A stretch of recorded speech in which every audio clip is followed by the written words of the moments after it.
Καλώς ήρθατε στο podcast που θα μιλήσουμε για την επική κατσούνα του Darth Vader. Μιλάμε για τη σειρά των Star Wars και στον αγώνα μεταξύ των δυνάμεων του φωτός ενάντια των σκοτεινών δυνάμεων, καθώς και τις πολεμικές συγκρούσεις μεταξύ διαφόρων φυλών και οργανώσεων. Στη σειρά ταινιών χρησιμοποιούνται διάφορα είδη όπλων και κάθε χαρακτήρας έχει το δικό του. Εμείς θα εστιάσουμε στο φωτόσπαθο του Darth Vader. Ξέρω, δεν είσαστε πολλοί που δεν έχετε δει Star Wars, αλλά απευθύνομαι στους νεότερους που μπορεί να τους έχει ξεφύγει. Το φωτόσπαθο αποτελείται από ένα λεπίδι που φωτίζεται με ενέργεια, ενώ σε κάθε ταινία εισάγουν νέα όπλα και τεχνολογίες, έτσι γενικά το λέω.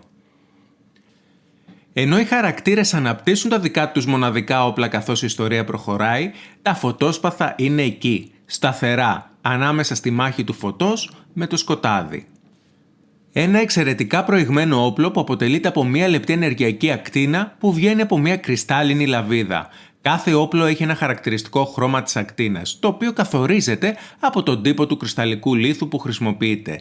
Τα φωτόσπαθα είναι επίσης γνωστά για την ικανότητά τους να κλείνουν και να επεκτείνονται με μία απλή κίνηση από το χρήστη τους.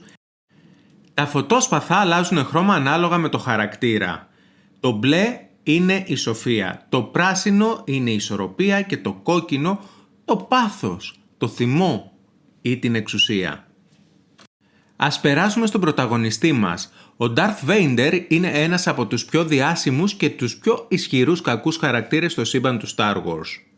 Είναι γνωστός για το μαύρο κοστούμι του, το κράνος που κρύβει το πρόσωπό του, καθώς και για το φωτόσπαθο, που φυσικά εκπέμπει κόκκινο φως. Επίσης ο χαρακτήρας είναι συνδεδεμένος με τη βαθιά φωνή που τον χαρακτηρίζει. Ο Darth Vader ξεκινά με τους καλούς ως ένας ταλαντούχος μαχητής του φωτός που όμως πέφτει στην πλευρά των σκοτεινών δυνάμεων.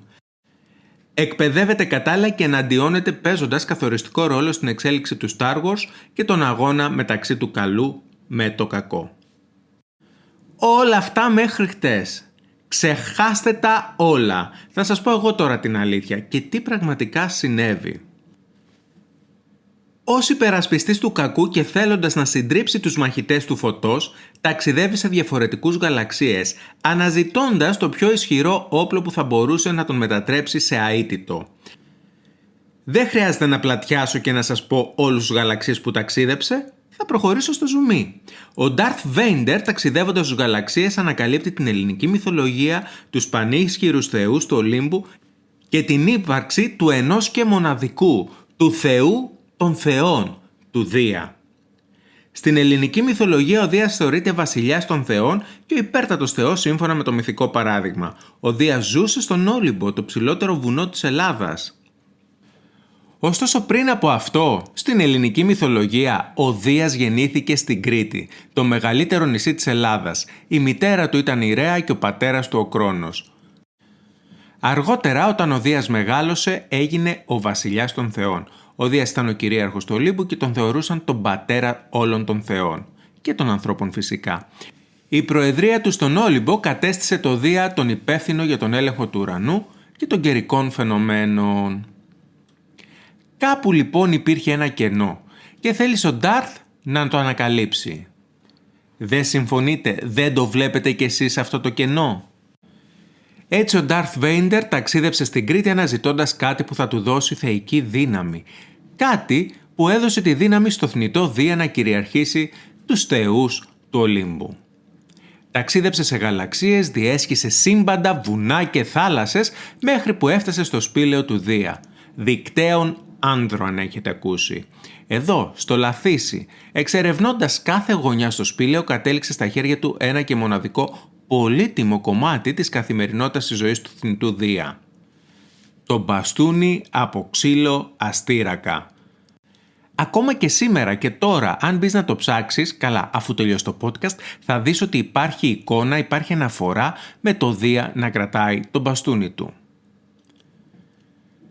Το μπαστούνι του Δία είχε τον ιερό σκοπό να στηρίξει το Δία σε κάθε του βήμα, ώστε να χτίσει την ισχυρή του παρουσία, να αποκτήσει τη σοφία, να κατανοήσει τις δυνάμεις του και να τον οδηγήσει στην κορυφή του Ολύμπου, καθιστώντας τον ως πατέρα όλων των θεών.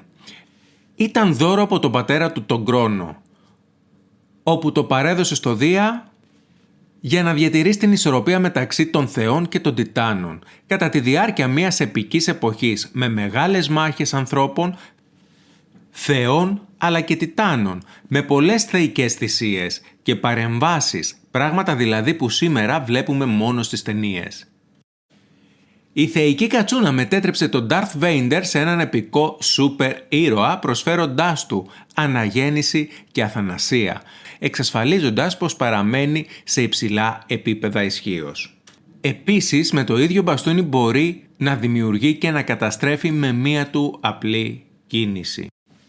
Δίνει τη δυνατότητα στον Darth Vader να δημιουργεί συνδέσμους μεταξύ διαφορετικών διαστάσεων και κόσμων, δίνοντάς του τη δυνατότητα να ταξιδεύει σε επικές τοποθεσίες. Με αυτές τις δυνατότητες, ο Darth Vader γίνεται ένας επικός πολεμιστής, διαμορφώνοντας τη μοίρα του γαλαξία με εντυπωσιακό και επικό τρόπο. Ο Darth Vader, για να ικανοποιήσει την επιθυμία για ακόμα μεγαλύτερη εξουσία, Χριστέ μου πόσο βαθιά έχει πέσει το σκοτάδι, βασίζεται στο ότι η θεϊκή κατσούνα μπορεί να του την προσφέρει και ότι αυτή αποτελεί τη μοναδική του ελπίδα που μπορεί να αλλάξει τη μοίρα του. Ωστόσο, αν με ρωτάτε εμένα, γελάστηκε. Εγώ τα γράφω, σιγά μην του δώσω τέτοιο φινάλε. Ναι μεν αυτό το μπαστούνι διέθετε τη δύναμη να αποθαρρύνει τις δυνάμεις του φωτός, αλλά και να ενισχύει τις δυνάμεις του κατόχου του, δηλαδή στη συγκεκριμένη περίπτωση τις σκοτεινές δυνάμεις. Όμως, όταν ο Vader κράτησε το μπαστούνι στα χέρια του, ένιωσε μια νέα πηγή δύναμης να ρέει μέσα του, κάνοντάς τον να νιώθει πιο ισχυρός από ποτέ.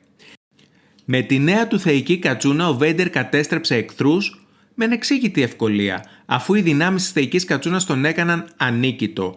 Ο ίδιος έγινε ο φόβος που εκτελούσε τη θέλησή του σε κάθε γωνιά του γαλαξία. Καθώς προχωρούσε στον επόμενο κύκλο του πολέμου, ο Darth Vader, ως άρχοντας του σκότους, είχε πλέον τον έλεγχο όχι μόνο των σκοτεινών δυνάμεων, αλλά και της μυστηριώδους δύναμης που περιείχε η θεϊκή κατσούνα. Όσο περνούσε ο καιρός, το μπαστούνι του Δία με τις ισχυρές δυνάμεις του αντιμετωπίζει το σκοτεινό πλευρό του Darth Vader. Τον επαναφέρει στην αρχική του μορφή, τότε που πολεμούσε πλάι στον πλευρό των φωτεινών μαχητών, τους Jedi. Άλλωστε μην ξεχνάτε ότι η δύναμη της συγκεκριμένης θεϊκής κατσούνας ήταν η διατήρηση της ισορροπίας. Και επειδή πάντα σε όλες τις ιστορίες μου αρέσει το happy end, αυτή τη φορά ο Darth Vader έχει επανασυνδεθεί με την ισορροπία της δύναμης, γίνοντας ένας πολεμιστής του καλού. Χρησιμοποιεί τις ανανεωμένες δυνάμεις του για να πολεμάει τις δυνάμεις του σκότους. Συνεργάζεται με Jedi και άλλους ηρωικούς χαρακτήρες για να φέρει την ειρήνη στο γαλαξία. Έτσι, ο Θεός Δίας αφήνει τον μπαστούνι στα χέρια του ήρωα, όπου πλέον αγωνίζεται για να προστατεύσει τους γαλαξίες από τις απειλές του σκοταδιού και να διατηρήσει την ειρήνη στον κόσμο των θνητών. Λέτε ο Darth Vader τώρα ως υπερήρωας με τη θεϊκή κατσούνα να ενώσει τις δυνάμεις του με τους θεούς του Ολύμπου? Λέτε να δημιουργήσουμε τον πρώτο σύνδεσμο μεταξύ του κόσμου, της ελληνικής μυθολογίας και του Star Wars? Αφού άντεξες μέχρι το τέλος να ακούσεις αυτό το podcast, τότε πρέπει να κάνεις και μία έγγραφη. Αν θέλεις, κοινοποίησέ το και μείνε συντονισμένος, γιατί έρχονται κι άλλα έτσι ωραία podcast με κατσουνοήρωες. Είμαι ο Μάρκος Μπυρνάκης και σε ευχαριστώ πολύ για το χρόνο που αφιέρωσες να ακούσεις αυτό το podcast. Εις το επανειδήν.